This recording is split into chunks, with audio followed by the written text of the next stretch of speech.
Zdravím vás všetkých milí ľudkovia pri sledovaní pri prvom našom plánovanom e-mountain bike West Carpathian Tour 2025, ktoré sme odštartovali 9. augusta z Bratislavy. Vyrazil som zo starého mesta smerom na Nové Mesto, konkrétne Vinohrady, kde sme mali stretnutie a zároveň štart prvej našej etapy pri bufete na dobrom mieste.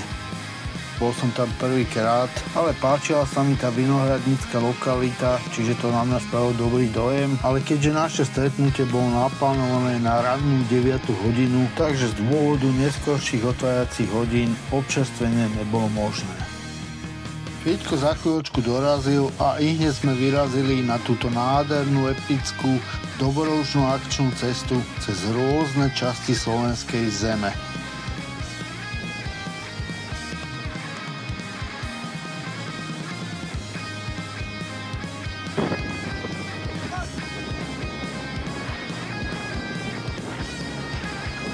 A počkaj, niečo tam padlo. Padlo tam niečo? Ja som mal otvorenú kapsičku. Ďakujem ti.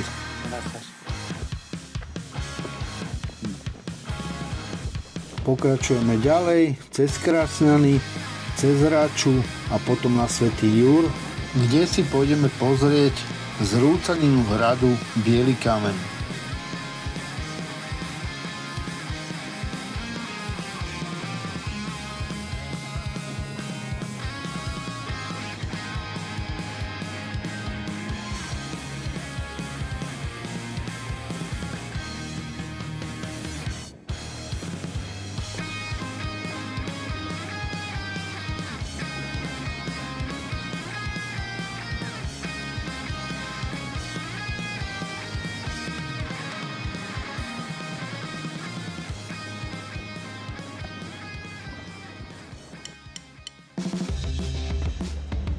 Fakt pekné, sa mi ľúbi toto námestičko.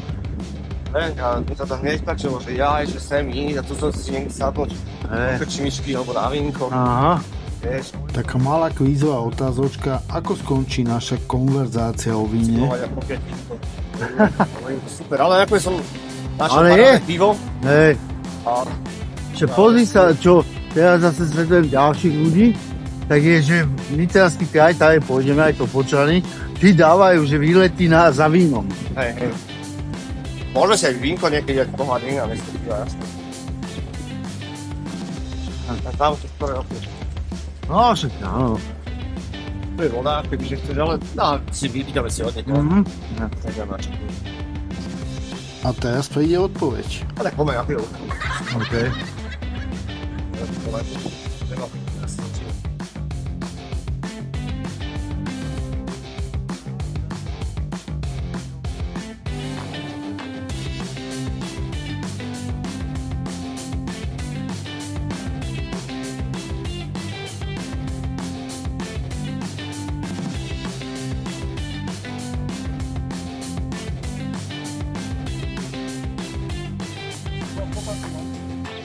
A tu tady dojeme z hora dole?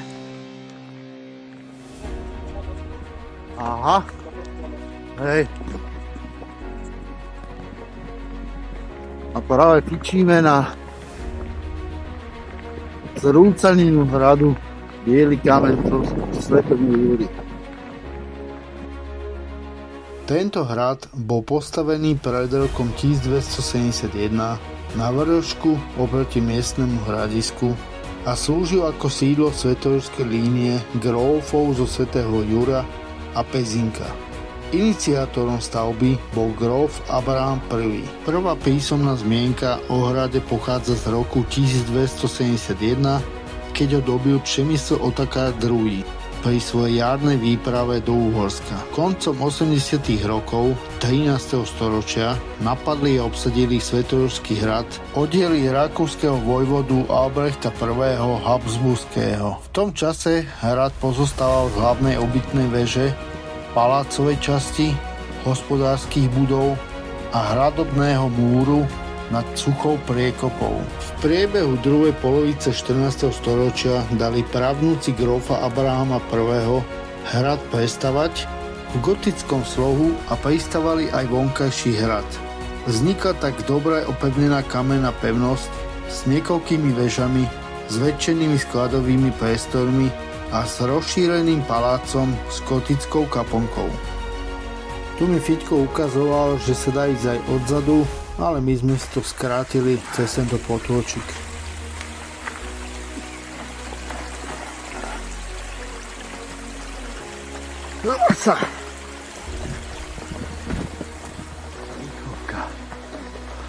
Najviac informácií o hrade poskytuje odpis listiny Palatína Mikuláša z Gorian o dielbe Svätojurského pánstva z roku 1412. Podľa nej mal Svätojurský hrad vnútorný a vonkajší areál.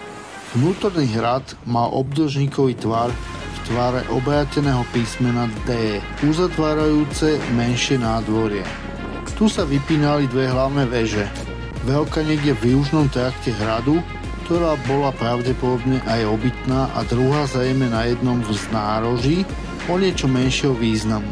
Protiláhlý severný rad budov už bol aj podpivničený, na prízemí sa nachádzala kuchyňa a komory postavené za sebou. Nad nimi sa nachádzala kaplnka neznámeho patrocínia a miestnosti, kde prebývali grófy. Budovy na tejto strane až po jednu z veží boli pokryté jednou súvislou strechou. Vnútorný hrad mal len jednu bránu, nad ktorou bola bašta ľudovo zvaná Erkel. Dobrý, ďaká. Z jadra stavby bašty teda prečňoval arkér, ktorý umožňoval dobrý výhľad a tým aj kontrolu a obranu vstupu do vnútorného hradu. Vonkajší hrad mal jednu bránu a bol obohnaný kamenným múrom. Vstup cez bránu bol obkolesený barbakanom. K bráne sa dalo dostať z východu padacím mostom, ktorý podopieral dodnes dochovaný kamenný pilier. Súpis okrem toho uvádza dve veže vo vonkajšom hrade. Obehni si to kľudne.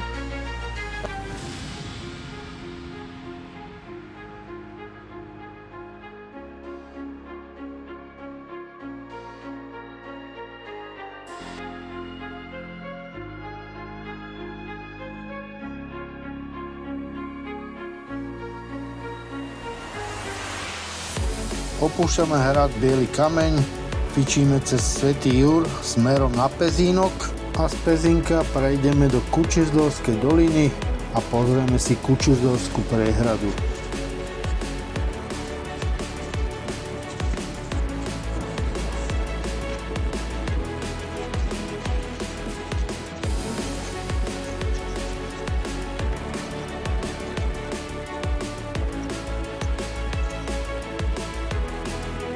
Kučiždorskou dolinou ma spájajú príjemné spomienky, keď som ako dieťa tam chodila do letných táborov z čias minulých, keď sme boli ešte Československá socialistická republika.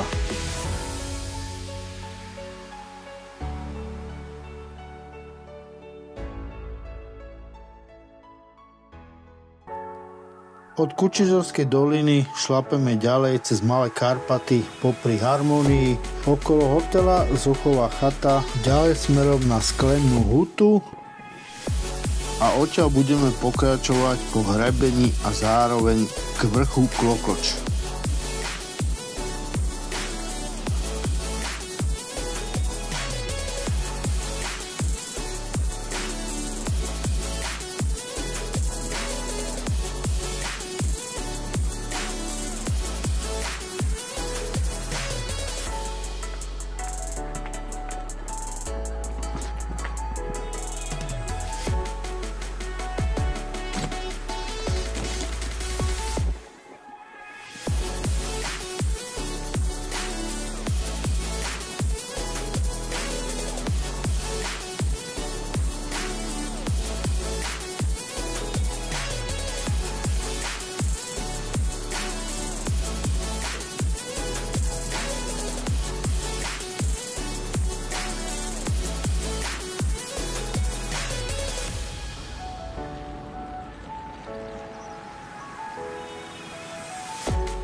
Ty vole, to je pekný strmáček.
Posúvali sme sa ďalej k ďalšej medziprestávke a tým mal byť vrch Klokoč. Svojím charakterom je hrebeň Klokoč úplne odlišný od okolitých vrchov. Vďaka vulkanickému pôvodu a výrazným porastom divozelu pôsobí, ako by ani nepatril do Malých Karpát.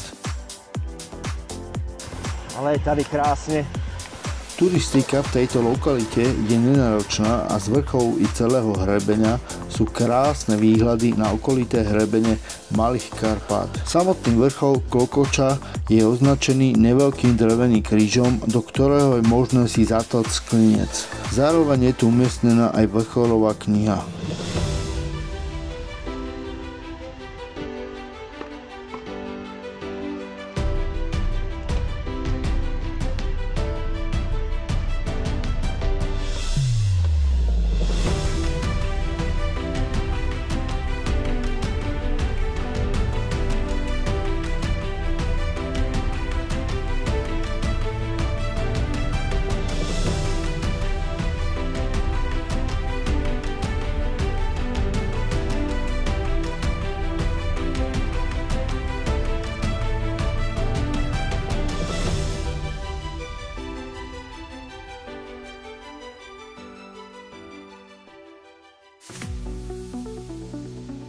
Odchádzame z Klokoča a vydávame sa na posledné kilometre na Bukovu, kde nás čaká krásny záver s nádhernou epickou scenériou.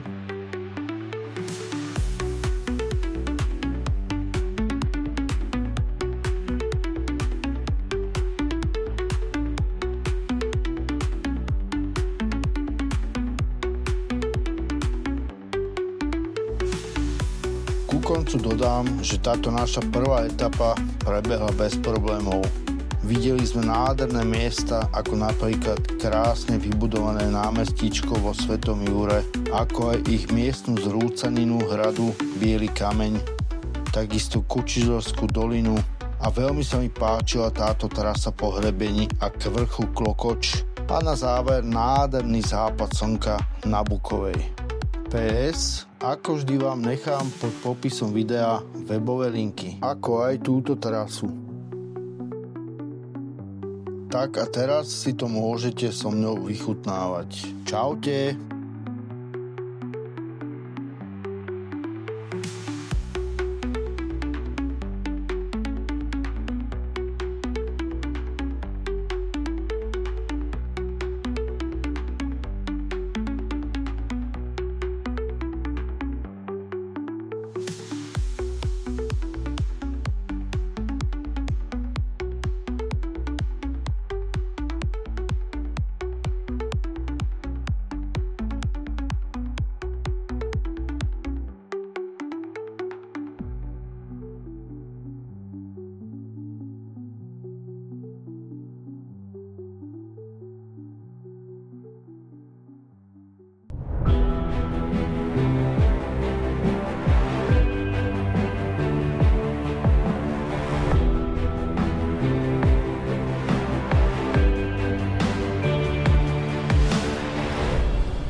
Ďakujem za pohostinstvo, príbytok a skvelú zábavu No Bobimu. Fiťko, čo hovoríš na včerajšiu etapu?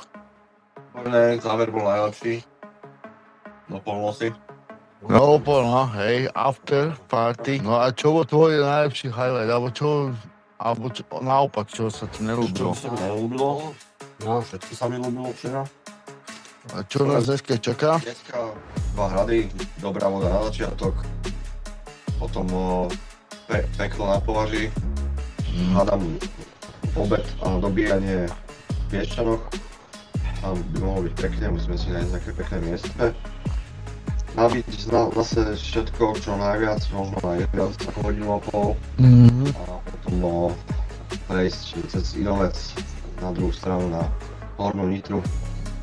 Cez Topolčiansky hrad, kde by sme mohli byť o 6.